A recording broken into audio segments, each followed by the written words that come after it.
personally initiated by Srila Prabhupada in 1971. It was a huge initiation. It went on all week. Many people were initiated. There's a tape even, one of the rare tapes of an initiation. It's quite a long tape. I think the archives has it. I have a copy. And many of us were initiated. In those days, many people were joining in Henry Street. And when Prabhupada came in 71, it was either May or June, around then, summer, early summer, many people were initiated. So he told me personally, he said, your name is Puskara, he said, and Puskara is a sacred lake in India. He said, anyone who swims in that lake, he will become a devotee. You should bring people to that lake. So that's there. He said that. Of course, I was thinking, what does it mean at the time? But I went there, and I went to Puskara Lake in 74 when I got to India. Small lake, and it was hard to bring people into the lake. In fact, the one person I spoke to was some guy whose mother was swimming, and he didn't want to go in because he was an atheist. He didn't believe in any potency of the lake. But his mother was very pious. So, but I think Prabhupada meant it more in a broad sense of bringing people into Krishna consciousness. I did a painting of Srila Bhakti Siddhanta from a profile. It's a really grave picture with his Sika in a loop. And I painted it, and I put Radha Krishna and the gopis behind him, and it was kind of the colors were kind of somber and whatever. So we hung it in Prabhupada's quarters, so I wasn't in there. We put it in, and after I left, Jadharani told me that he said, so who has done that painting? So Jadharani said, a new boy named Matthew. So Prabhupada, and it's funny because when I was working on it, I had a little trouble with the profile, with the nose, and Bhardraj actually touched it for maybe 5 minutes. So when Prabhupada saw the painting, and she said, Matthew did it. I was Bhakta. So Prabhupada said, yes, Bhardraj has done. She said, no, Matthew has done. He said, Bhardraj has done. So anyway, that was Prabhupada. I was sitting next to Srila Prabhupada when we first got the Bhagavatams from Dainapan, hardbacks. And he opened the book, looking through it, looking at the pictures, and he said, I think the painters are the best book distributors. Something you don't forget. And later on, the next year, we got the Macmillan Gita, which was not bound so well or printed as well, and Srila Prabhupada noticed it right away. So Jayadurga was saying something, this and that Macmillan had said this and that, why they couldn't make it so good or whatever. And Prabhupada gave the example. He said, he compared it to the Japanese and said the Japanese was much superior to Dainapan. He said, yes, they're giving so many excuses. He said, just like the man was dancing and falling, he could not dance, and he's saying, yes, there's a hill there. There's no hill, but he's saying there's a hill.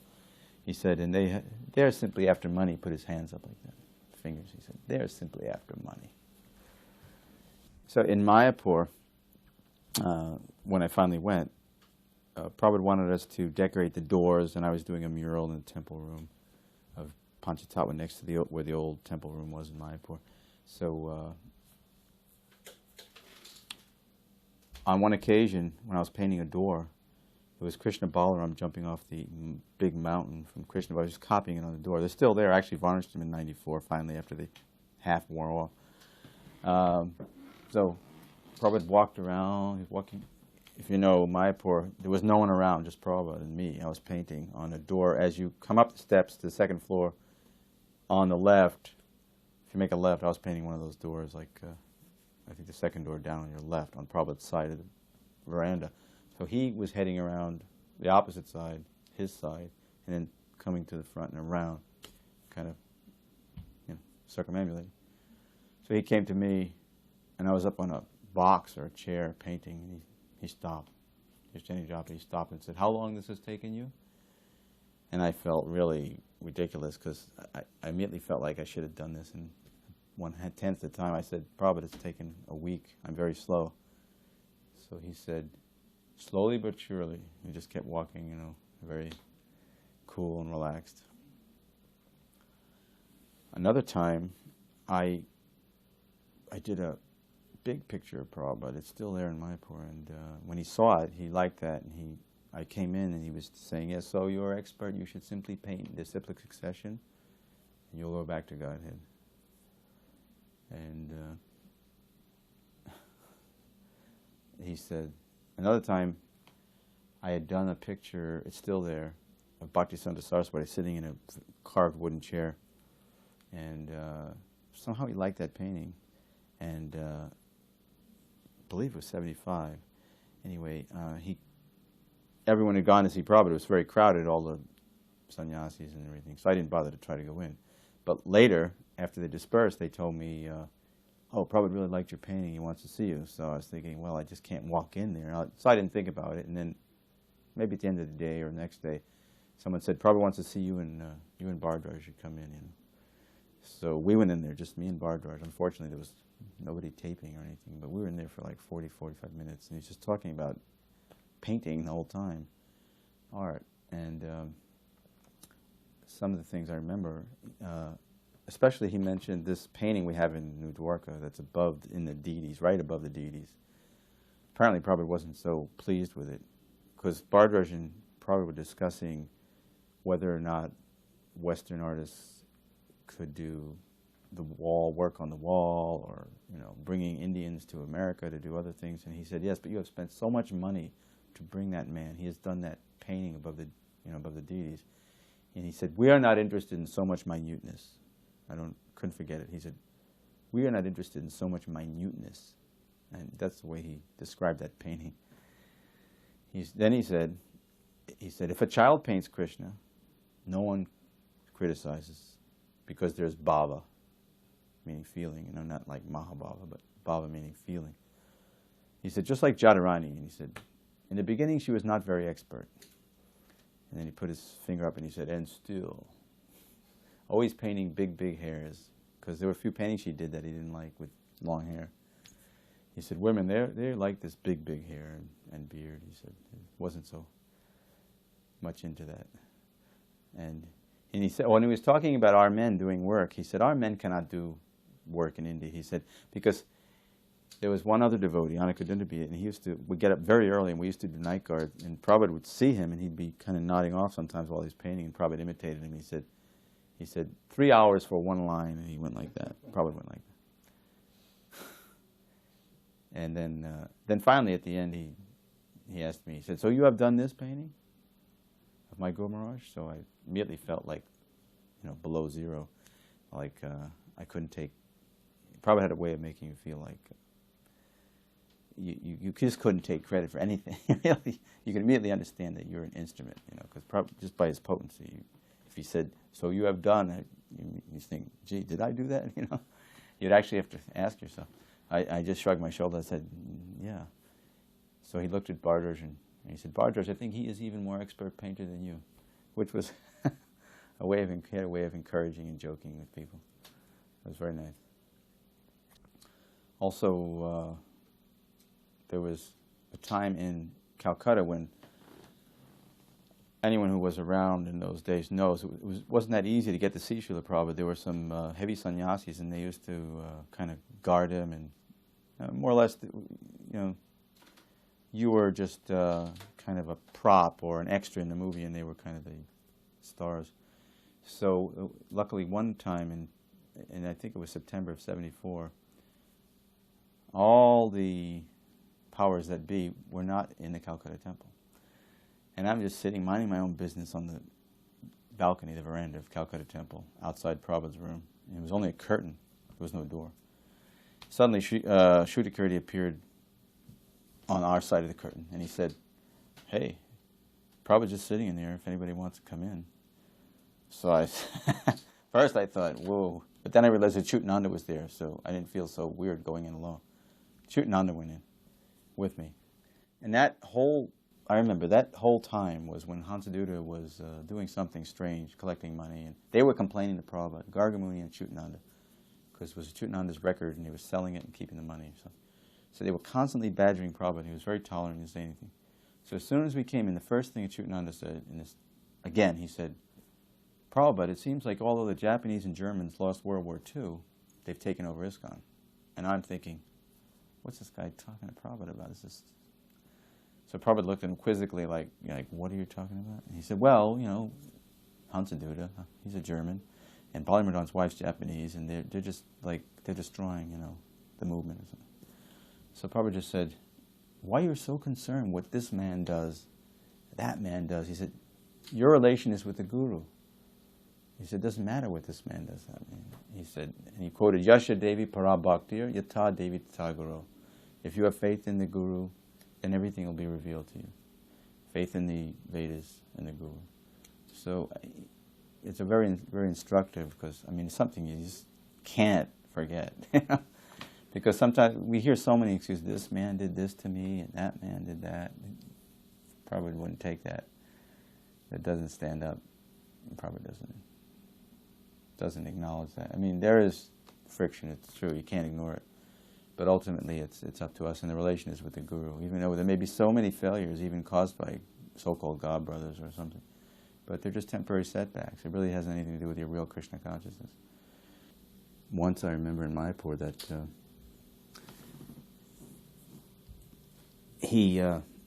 there was a play with all men. I don't remember the play exactly. I'm sure you could find out from Lokamangala or Lloyd Doctors.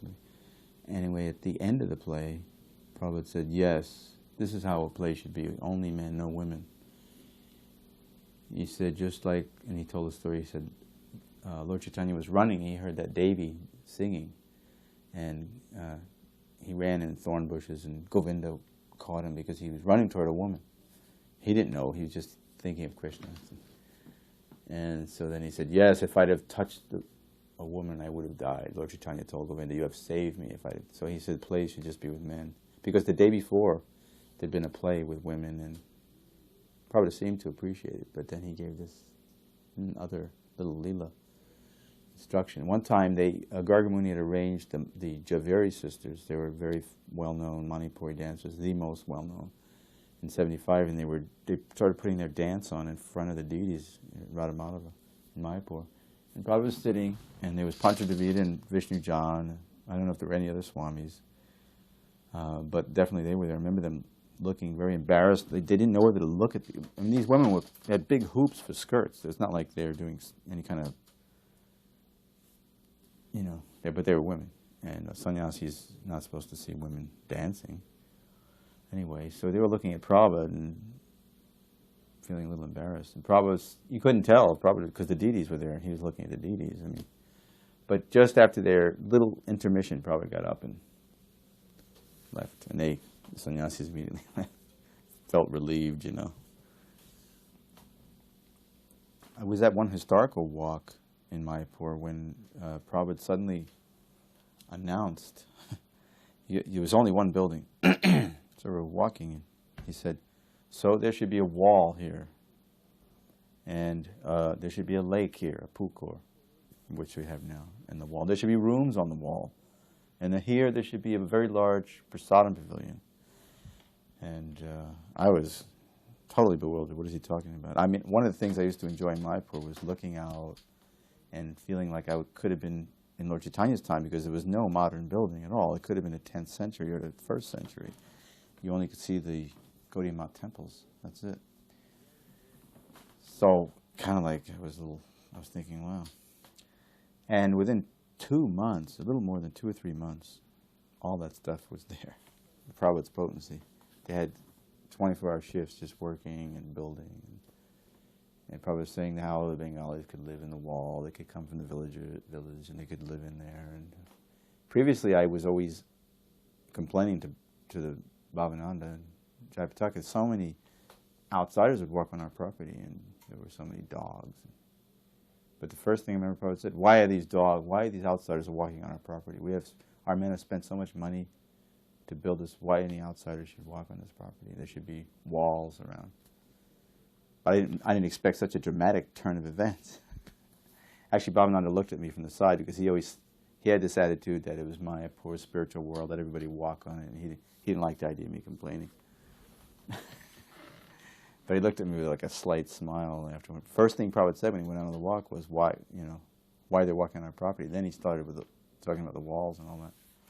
I decided I would go out on the balconies of the guest house in Vrindavan and paint trees, landscapes.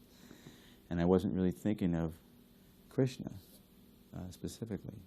But after I did the trees, I decided Krishna has to be here. So I put him in as an afterthought.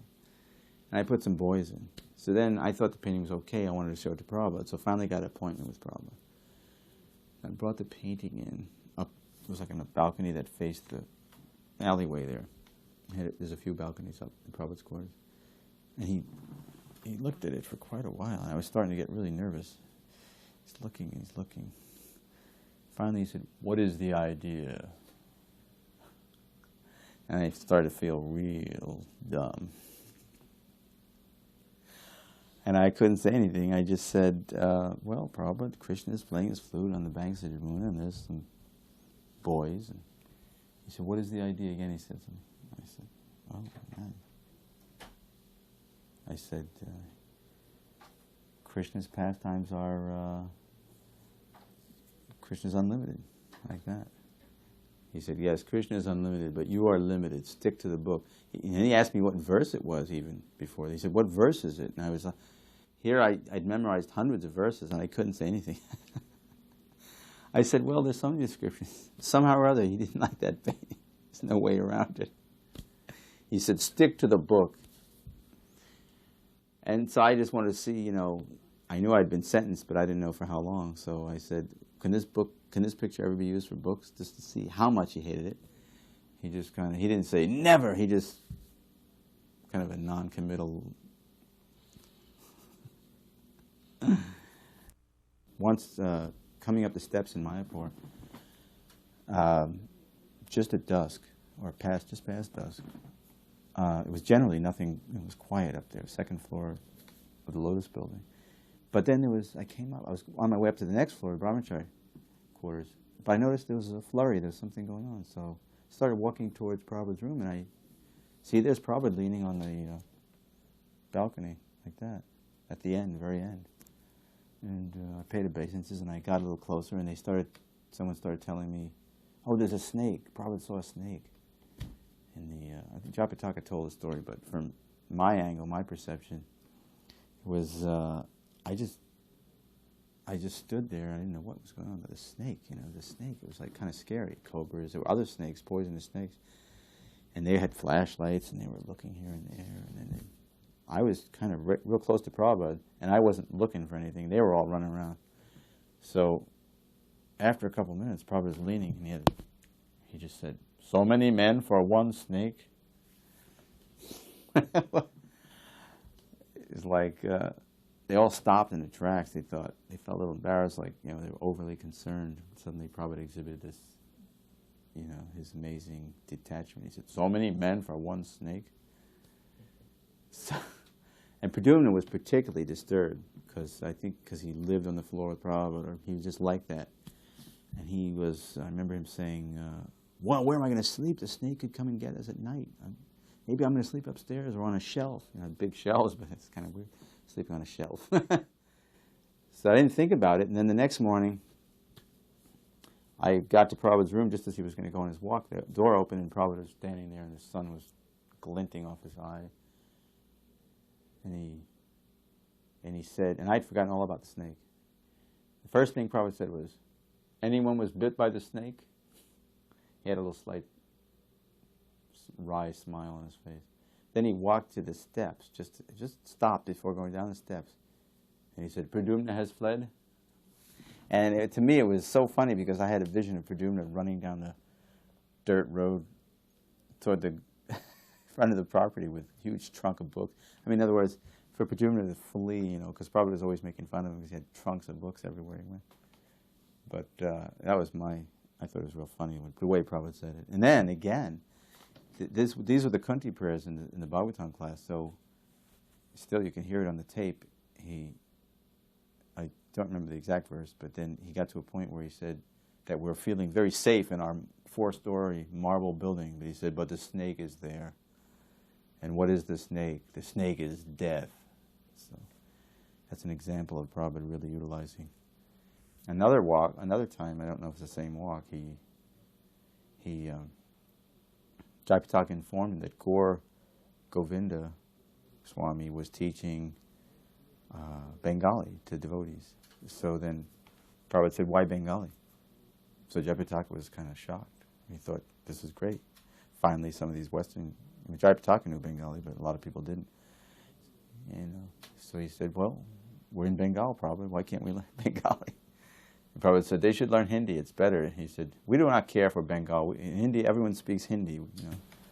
He was pushing for Hindi. We learned. Prabhupada really wanted us to learn the language. It's much more effective if you were there and you could speak the language. I was on a morning walk, a couple here in L.A. In 76, I think it was, we had the appearance of the Gopi Baba Club, unquote.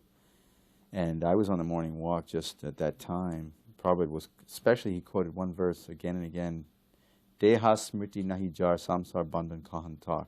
This verse is from the CC and also quoted by Narottam Das in one song.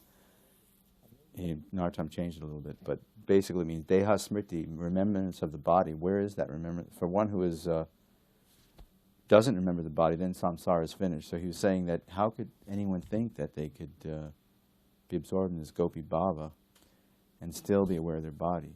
He said, is it artificial platform? He was really... Well, the first time Seti told me all this himself, that he saw Prabhupada, and Prabhupada was in a car with Mahadevya in Bombay.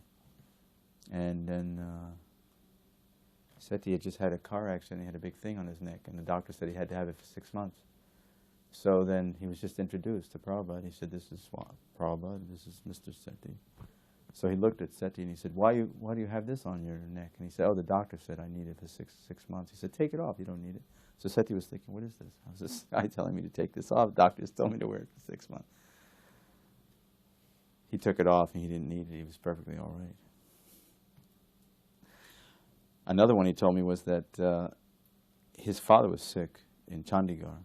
Seti was in Bombay, so he got a telegram. You must come immediately. He's very serious. In India they say that, serious.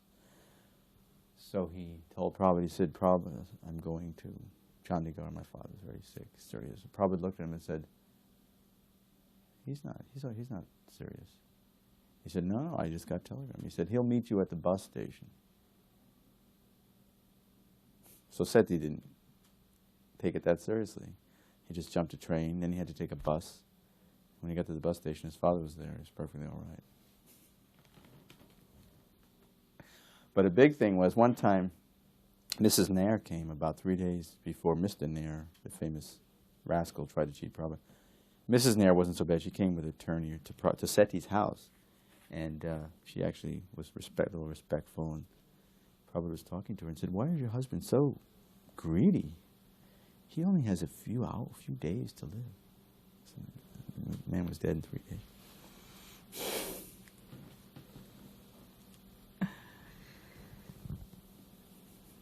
You don't want to offend Prabhupada too much. There was a time we went to the artist here in L.A., and we asked him some questions about Lord Chaitanya, and did he have a Sika? Did he not have a Sika? What is one of the questions? He said no, he didn't have one, but we should paint with a Sika, and that he didn't have Brahmin thread, but we should also paint the Brahmin thread.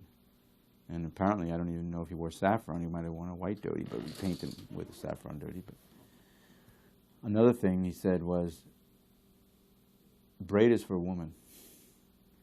Braid is for a woman, he said. And we asked him if we paint a Sika with a braid. He said, braid is for a woman. We asked him how long we should work on the paintings, that we felt we didn't have time. He said, he told a story about the girl who was dressing for the ball, and she missed the ball. He said, so he didn't want us to work too long on things. We were walking towards what was once the Goshala there at the front of the property where the gate is in Mayapur, and there was a cow coming toward us.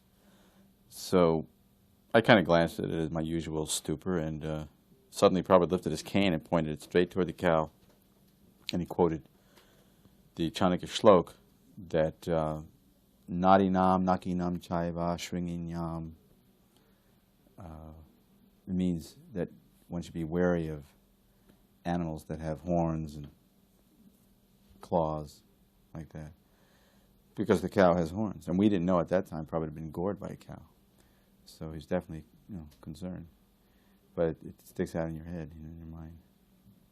On another walk, he was told by Jayapataka that some of the Bengalis were concerned.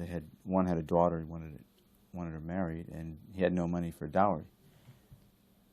So Prabhupada said, and I don't remember whether it was 100 rupees or 500 rupees, but it was definitely not much. He said, yes, we can provide 100 rupees or 500 rupees. Even 500 rupees would be nothing for a dowry. He said, Prabhupada said, she may marry within ISKCON or out, I do not mind, I do not care, as long as she was married. That was the main idea. In Mayapur in 70, must have been 77. Rameshwar was in charge of BTG, and so there was some complaints about the way he was doing it. And so I knew about it, Anyway, he came late to the festival. And I was up getting a dab. He walked in, that's another story.